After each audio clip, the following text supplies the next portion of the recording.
YTBC, what's the deal? Do a little quick post fight on this welterweight fight between Andre Berto and Victor Ortiz. It was a very good fight. Uh, Both guys came out in the first round just circling, jabbing each other, a little fill out round. Berto seemed like he was initiating the action a little bit more, being more aggressive than Vic.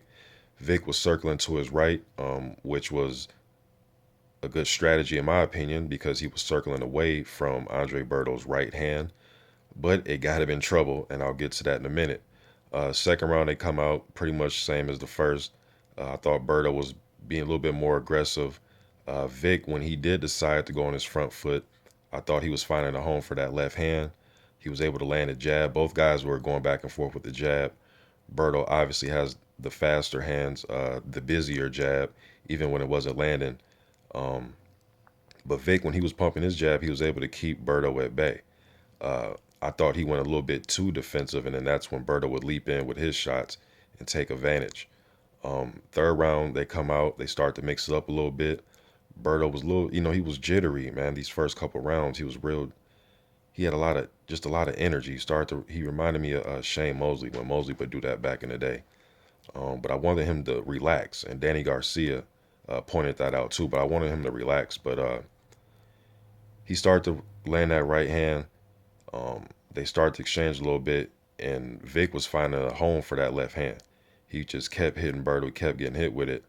Then he finally put him down with a left hand. I didn't think he had too much behind the left hand, but I think the timing it just caught Berto off guard, and he had enough on it to put him down. I thought it was a flash knockdown, um, but either way, it dropped him. He gets up. They finish out the round going back and forth. The fourth, or then he sustained a cut. Vic got a cut over his. It was over the eye. It was like in his. It was in his above his forehead.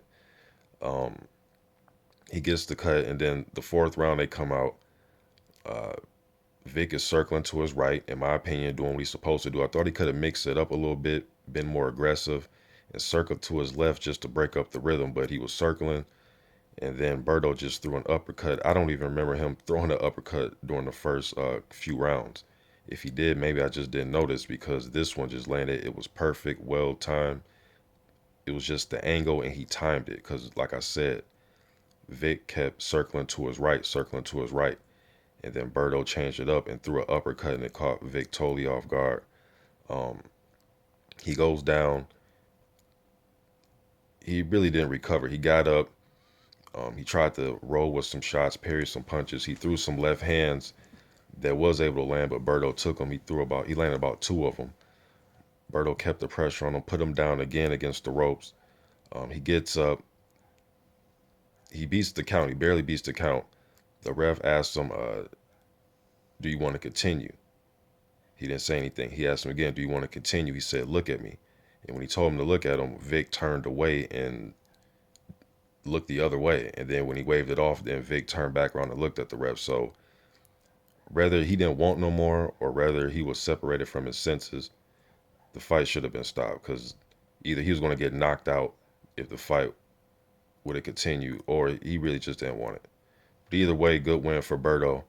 Good victory, redemption. He moves on. YTBC. I'm out.